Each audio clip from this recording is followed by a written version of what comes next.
உள்ள வர்றப்போ எந்த ஒரு ஐடியால வந்தீங்க? நீங்க வந்து ரைட்டர் ஆகணுன்ற ஆசை இருந்துச்சா? இல்ல படம் டைரக்ட் பண்ணணும்னு இருந்துச்சா? எந்த மாதிரி ஒண்ணு சூஸ் பண்ணணும்னு நெனச்சீங்க சார்? அப்பதான் வந்து இவங்க பாரதிராஜா சார், பாக்யராஜ் சார் இவங்கெல்லாம் வந்து என்ட்ரி ஆகி அவங்க அவங்க அவங்களோட ஹிஸ்ட்ரியெல்லாம் அவங்க சொல்லிட்டு எப்படி போய் அசிஸ்டன்ட் டைரக்டர் வாய்ப்பு கேட்குறோம் அப்படின்னு சொல்லி ஒரு பெரிய வந்து ஒரு சினிமா வந்து ஒரு மறுமலர்ச்சியான ஒரு டைம்னு சொல்லலாம். அந்த டைமில் தான் நான் வந்து வரலாமான்னு யோசிச்சுட்டு இருக்கேன். ஸோ அவங்களுடைய விஷயமெல்லாம் கேள்விப்பட்டு ஒருத்தராக வந்துகிட்டே இருக்காங்க.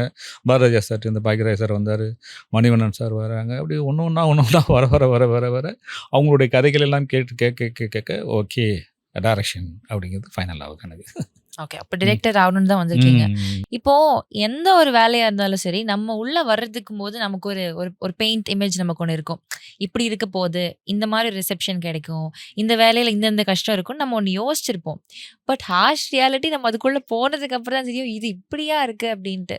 ஸோ அந்த மாரி உங்கள அப்படியே திருப்பி போட்ட விஷயங்கள் மாறி இது நான் யோசிக்கவே இல்லையே! அப்படியே உங்களுக்கே ஒரு சர்ப்ரைஸா இருந்த விஷயங்கள் என்னலாம் சார்? அது அசிஸ்டன்ட் டைரக்டரா ஒர்க் பண்ணும்போதே அது நெறையா வந்துருச்சு அது. ஓ! இப்படியா ஒரு அது ரொம்ப மோசமா இருக்கும் அப்படின்னு நெனைக்க முடியாது. பட் வந்து அது ரொம்ப புதுசா இருந்தது நமக்கு அது.